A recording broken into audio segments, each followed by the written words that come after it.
Hello दोस्तों, एक बार फिर से आपका स्वागत है लकी कॉन यूट्यूब चैनल पर। दोस्तों, पिछले कुछ दिनों से हम संविधान के ढेर सारे अनुच्छेद पढ़ चुके हैं।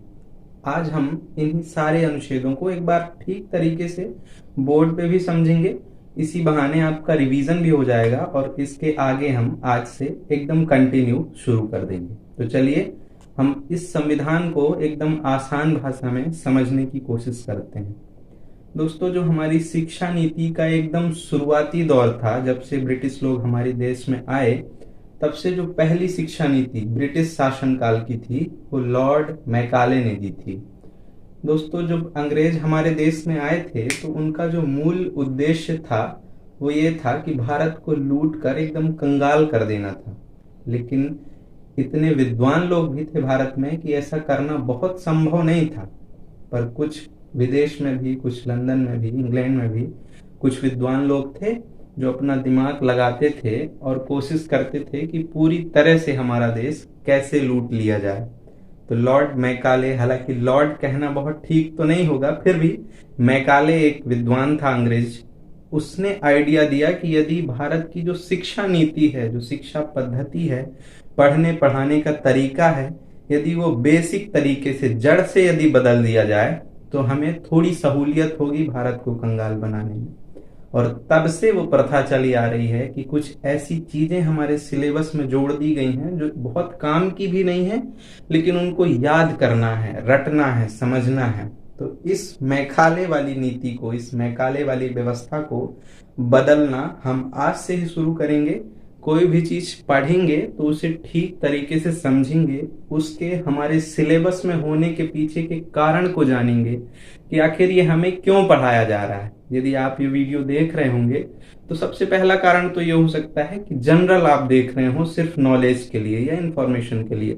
लेकिन इसके बाद जो बहुत बड़ा दूसरा कारण है वो ये है कि आप अपनी जिंदगी संवारने के लिए, कोई नौकरी पाने के लिए इस वीडियो को देख रहे हो। ये संविधान आप इस वीडियो में या कहीं भी पढ़ रहे होंगे, इसके पीछे का मतलब कि हम पढ़ें क्यों, इससे हमारे संविधान पढ़ने से, उसकी जानकारी होने से हमें क्या फायदा है, या हमारे जिस जिस भी नौकरी में हम करेंगे, हम एसएससी में चले जाएं, रेलवेज में चले जाएं, एमपीपीएससी में चले जाएं या स्टेट पीएससी में, यूपीएससी में, कहीं भी चले जाएं, तो इसका उपयोग कैसे कर पाएंगे। आप खुद सोचिए, यदि आप कुछ बातें रट के किसी परीक्षा में पास हो जाएंगे तो आप उनका उपयोग क्या भविष्य में कर पाएंगे।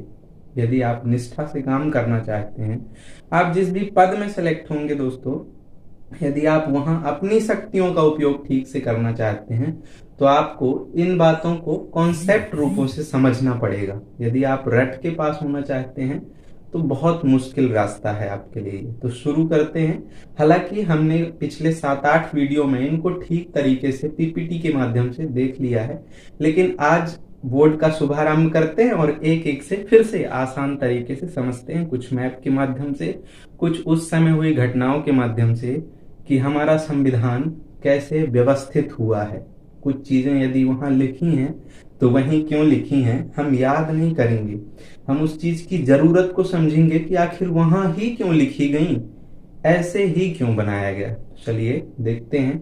हमारा संविधान दोस्तों 22 भागों में बटा हुआ है। ये संविधान एक किताब है, जैसे आप शुरुआती दिनों में किताब देखते आ रहे हैं, एक किताब होती है, उस किताब में कुछ चैप्टर्स होते हैं, उन चैप्टर्स के अंदर कुछ पेज नंबर होते हैं, ठीक ऐसे ही व्यवस्था है। ऐसे ही संविधान की किताब है, इसमें 22 चैप्टर हैं या 22 पार्ट्स हैं, 22 भाग आप कह सकते हैं। इन 22 भागों के भीतर कुछ अनुच्छेद हैं जिनकी संख्या 395 है। मैं यहाँ लिख देता हूँ, हालांकि बहुत जरूरी नहीं है, फिर भी आप याद रखिए कि जो कुल भागों की संख्या है वो 22 है।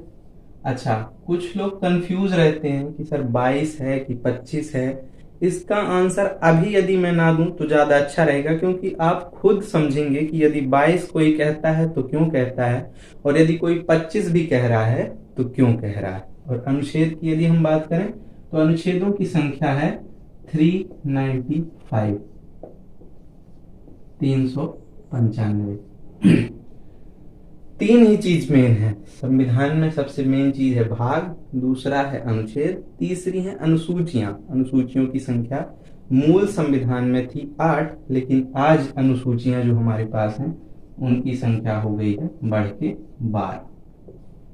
अब हम जब इस सफर में लंबे समय तक रहेंगे तो हम जानेंगे कि वो 25 वाली जो कहानी है, कुछ लोग भागों की संख्या 25 बताते हैं, वो कैसे हो गया।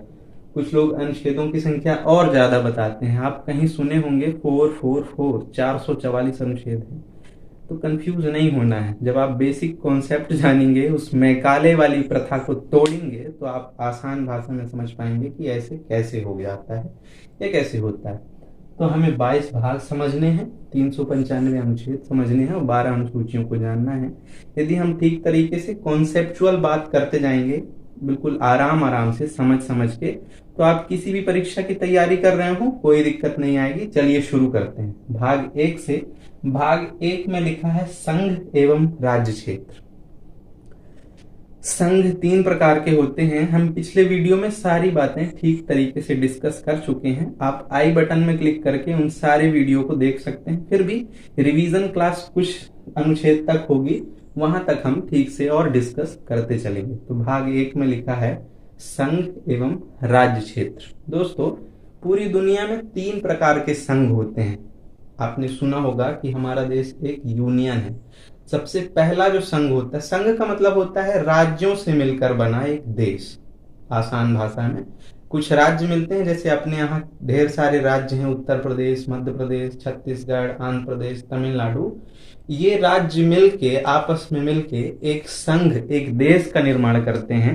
इस व्यवस्था को कहते हैं संघ या यूनियन। तो ये जो व्यवस्था है, ये 3 प्रकार की पूरी दुनिया में पाई जाती है। जो सबसे पहली व्यवस्था है, यहां आप देखिए, जो सबसे पहली व्यवस्था है संघ वाली, उसको लोग जानते हैं कन्फेडरेशन के रूप में। कन्फेडरेशन सबसे पहला नाम जो होता है कन्फेडरेशन। दोस्तों, राज्य जब बिना किसी आबंध के, बिना किसी बॉन्ड के यदि मिलते हैं, वो कभी भी अलग हो सकते हैं देश से। जैसे आप उदाहरण देखिए, हमारे देश से यदि उत्तर प्रदेश बोले कि हमें भारत में नहीं रहना, अलग से कोई देश बनाना है, तो क्या ये आसान है? बिल्कुल नहीं है।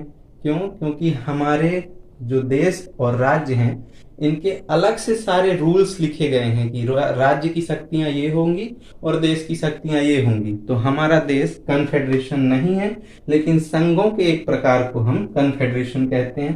पूरी दुनिया में सिर्फ स्विट्जरलैंड हुआ करता था, अब स्विट्जरलैंड भी कन्फेडरेशन की सीमा के बाहर है।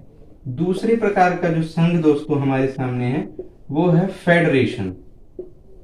एक फेडरेशन प्रकार का संघ होता है। इसके उदाहरण हैं, आप यूएसए का उदाहरण ले लीजिए। यूएसए में 50 राज्य हैं। इन 50 राज्यों के बीच में एक सहमति है, एक बॉन्ड है कि इन शर्तों को यदि पूरा आप करते रहेंगे तो हम आपके देश के भीतर रहेंगे। यदि आप हमारी शर्तों को पूरा नहीं करते हैं, राज्यों की शर्तें हैं, ठीक उसी प्रकार से देश की भी कुछ शर्तें हैं, तो उनमें आपसी सहमति है, आपसी अनुबंध कह लीजिए और अच्छा हिंदी शब्द, कि ये अलग हो सकते हैं। यदि इनकी कुछ शर्तें पूरी नहीं हुई, इनकी शक्तियों को दबाया गया फेडरेशन में, राज्य की शक्तियां यदि कम हुई या देश की शक्तियां कम हुई, तो फेडरेशन से कुछ अनुबंधों को पूरा करते हुए राज्य अलग हो सकते हैं। तो हम इसके भी बाहर हैं। तो तीसरा प्रकार होता है संघ का, उसे हम कहते हैं यूनियन।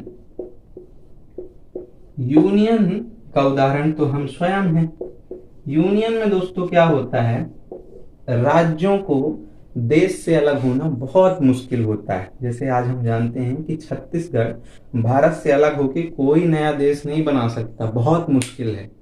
तो हम यूनियन में आते हैं। तो हमारा जो अनुच्छेद 1 है, भाग 1 में लिखा है संघ एवं राज्य क्षेत्र, और अनुच्छेद 1 में लिखा है कि भारत राज्यों का संघ होगा। तो जो हमारे राज्य हैं उनका संघ होगा, और इंग्लिश में हमें लिखना या इंग्लिश में समझना ज्यादा आसान होगा कि भारत एक यूनियन होगा, क्योंकि संघ तीनों को कहते हैं। इसको भी संघ कहते हैं, इसको परिसंघ, इसको संघ और इसको भी संघ कहते हैं। तो हमें इंग्लिश में समझना ज्यादा अच्छा होगा कि हमारा देश यूनियन है, हमारे देश से राज्य अलग नहीं हो सकते। अनुच्छेद 1 हो जाता है। अब हम बात करते हैं भाग 1 के भीतर ही अनुच्छेद 2 की। भाग 1 में अनुच्छेद 1 से लेकर 4 तक है। एक हमने जान लिया कि संघ की चर्चा है।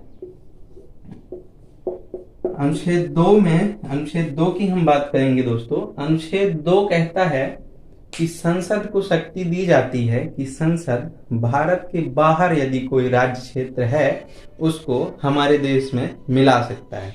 तो ये शक्ति संसद को दी गई है। बाहर के क्षेत्र को अंदर के क्षेत्रों में परिवर्तन करने की शक्ति अनुच्छेद 3 में, यही देख लेते हैं हम। अनुच्छेद 2 में लिखा है कि यदि भारत की सीमा के बाहर से कोई देश हमारी सीमा में मिलाना है तो आप अनुच्छेद 2 का प्रयोग करके उसे मिला सकते हैं।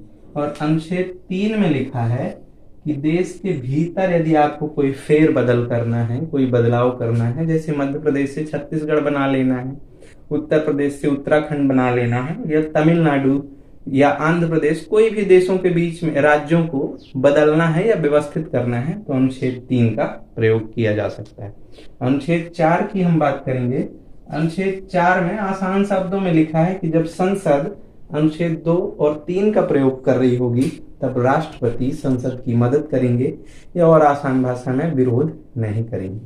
तो हमने भाग 1 जाना संघ एवं राज्य क्षेत्र, उसके भीतर है अनुच्छेद 1, 2, 3 और 4। अनुच्छेद 1, 2, 3, 4 भी हम ठीक तरीके से समझ चुके हैं।